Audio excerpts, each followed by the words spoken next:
안녕하세요 여러분, 환경공학을 가르치고 있는 우쌤입니다. 이번 영상은 나합격 대기환경기사 실기 두 번째 과목인 연소공학 중 연소의 이론 및 특성에 대해서 한번 알아보도록 하겠습니다.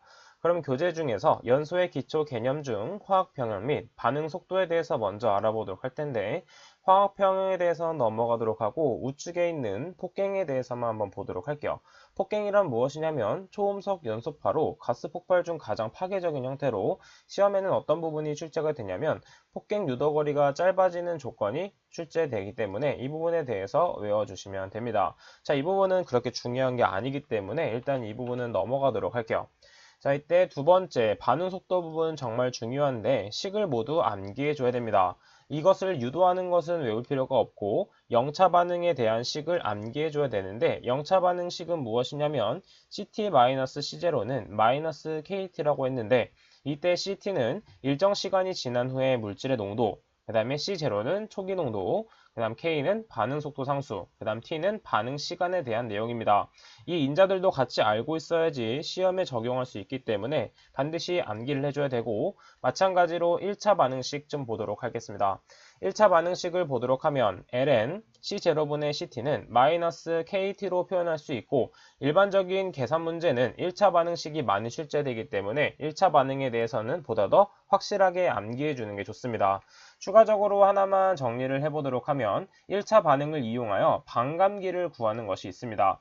반감기를 이용하는 것은 어떻게 하는 것이냐면, 말 그대로 반감기란 초기 농도가 나중에 일정 시간이 지났을 경우 절반으로 변하는 시간을 반감기라고 합니다. 그래서 식에 대입할 때는 어떤 식으로 대입해주면 되냐면, 초기 농도가 정확히 뭔지 모르겠지만 절반으로 줄어들었다는 뜻이므로 초기 농도를 100으로 설정한다면 ln 100분의 그 다음에 2분의 1이 되는 것이므로 50이 됩니다.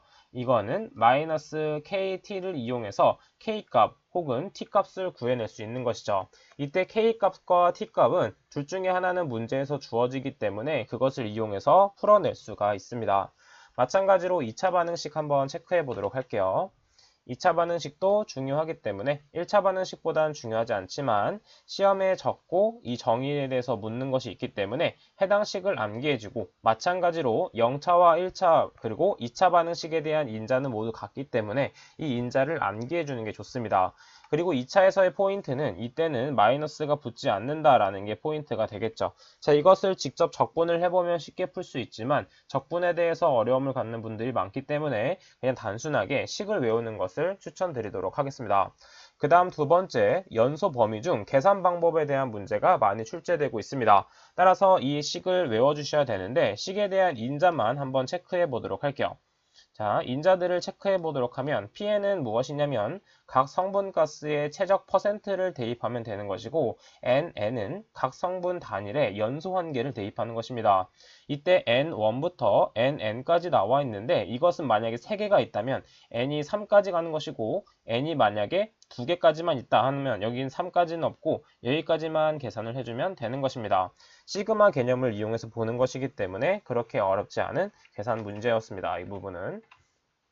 자, 그래서 넘어가서 그 다음에 연소의 형태와 분류를 보도록 할 건데, 먼저 첫 번째, 고체 연료의 연소 형태에 대해서 한번 보도록 하겠습니다. 고체 연료의 연소 형태는 대표적으로 두 가지를 생각해 주면 되는데, 먼저 분해 연소와 표면 연소가 일어난다라고 생각을 해주면 됩니다. 그럼 대표적으로 목재, 종이 등이 고체 연료로 가장 많이 알고 있기 때문에 이것을 위주로 한번 생각을 해보도록 할게요. 자, 우리가 어딜 놀러 가게 되면 가장 마지막에 밤에 하는 것이 바로 캠프파이어입니다. 캠프파이어에 필요한 것은 바로 땔감을 이용해서 불을 지피는 것이죠. 자, 그럼 먼저 땔감을 준비해 줍니다. 이런 식으로 땔감을 쌓아서 불을 지필 준비를 해주는 것이죠. 자, 그래서 먼저 땔감을 이용해서 불을 지피도록 할 건데, 그럼 먼저 불을 지피면서 이 안쪽에 있는 수분들이 날아가게 됩니다. 그래서 먼저 처음에 물질이 가열하게 되면서 수분이 저하되게 되겠죠. 수분이 저하되면서 건조된 형태로 변하게 됩니다. 그러면 이때 무슨 현상이 발생되냐면 열분해 현상이 일어나게 돼요. 열분해 현상이 일어나게 돼서 이때 발생하는 휘발성을 포함하는 갖는 가연성 가스가 발생되게 됩니다. 이 가연성 가스는 대기 중에 있는 산소와 반응하여 이제 연소가 돼서 점화원에 의해 확산 연소되는 과정을 분해 연소라고 합니다. 그래서 방금까지 설명드린 부분을 분해 연소에 대한 과정이라고 볼 수 있어요. 자, 이렇게 분해 연소가 끝난 다음에 연소되지 않은 형태로 남아있는 것들이 있는데 대표적으로 코크스 혹은 목탄, 숯 등이 있습니다. 자, 이것들은 분해 연소로 연소되지 않고 연소하기 위해서는 그 표면에 산소 포함 가스가 도달됐을 때 연소가 되는 것으로 이것은 표면 연소에 해당됩니다. 자, 그래서 표면 연소에서 암기해야 될 부분은 무엇인지 한번 체크해 보도록 하면 표면 연소의 대표적인 세 물질, 코크스, 목탄, 숯은 반드시 암기해 주도록 하고 그 다음에 휘발 성분이 없는 고체 연료의 연소 형태로서 열분에 의해 가연성 가스를 발생시키지 않고 그 물질 자체가 연소하는 현상이다 라고 외워주시면 됩니다. 그 다음에 세 번째에 있는 분해 연소의 대표적인 물질로는 종이, 석탄, 목재가 있으며 착화 온도에 도달하기 전에 열분에 의해 가연성 가스가 생성되고 그 다음에 긴 화염을 발생시키면서 공기와 혼합하여 연소하는 현상이다 라고 봐주시면 되겠습니다. 이렇게 단순하게 암기하면 쉽게 까먹을 수 있기 때문에 위에서 설명한 것처럼 캠프파이어를 떠올리면서 외워주시면 되겠습니다. 그 다음에 두 번째에 있는 자기연소, 내부연소에 대해서 한번 보도록 할게요. 자기연소란 쉽게 설명하면 자기 혼자 연소한다고 해서 분자에 포함된 산소를 공급받아서 연소하는 형태를 뜻합니다. 대표적으로는 히드라진, 니트로 화합물, 셀룰로이드류 등이 있으며 추가적으로 니트로글리세린까지 암기해 주도록 합니다.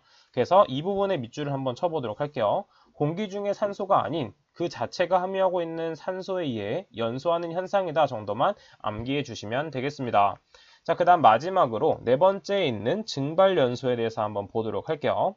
자, 증발연소는 대표적으로 유황, 나프탈렌, 파라핀에 대한 것을 암기해 주시면 되고 이것은 무엇이냐면 가연성 가스가 공기와 혼합되어 불꽃이 생기지 않는 상태로 연소하는 현상이다 라고 생각해 주면 됩니다. 대표적으로 양초를 생각해 주면 되는데 양초에 불을 붙이게 되면 촛농이 생기게 되고 그 촛농이 증발하게 되면서 연소하게 되는 현상입니다. 따라서 촛농은 액체라고 볼 수 있기 때문에 증발연소는 고체와 액체 모두 발생하는 연소 형태다라고 암기를 해주면 되겠습니다. 자, 그래서 한번 보도록 하면 액체 연료의 연소 형태를 그럼 보도록 할게요. 액체 연료의 연소 형태를 보도록 하면 대표적으로 휘발유, 등유, 알코올 등이 있으며 화염으로부터 열을 받으면 가연성 증기와 공기가 혼합하게 돼서 연소범위 내에 있을 때 열원에 의해서 연소된다 라고 생각을 해주면 되겠죠. 자, 그래서 이 부분까지 밑줄 쳐서 외워주시면 되겠습니다. 자, 그 다음 다음으로 보도록 하면 액체 연료의 연소 형태 중에 등심연소가 있습니다. 등심연소는 잘 생각하면 심지연소라고 하는데 우리가 중학교 혹은 고등학교 과학 시간에 알코올 램프를 보신 적이 있을 겁니다. 이 알코올 램프를 보면 어떤 심지를 꽂아서 그 알코올이 빨려들어서 올라가게 되는 걸 볼 수가 있어요. 그래서 심지에 먼저 모세관 현상으로 인해서 연료가 올라가게 되고 자체 증기압 혹은 외부 열원에 의해서 증발하게 됩니다.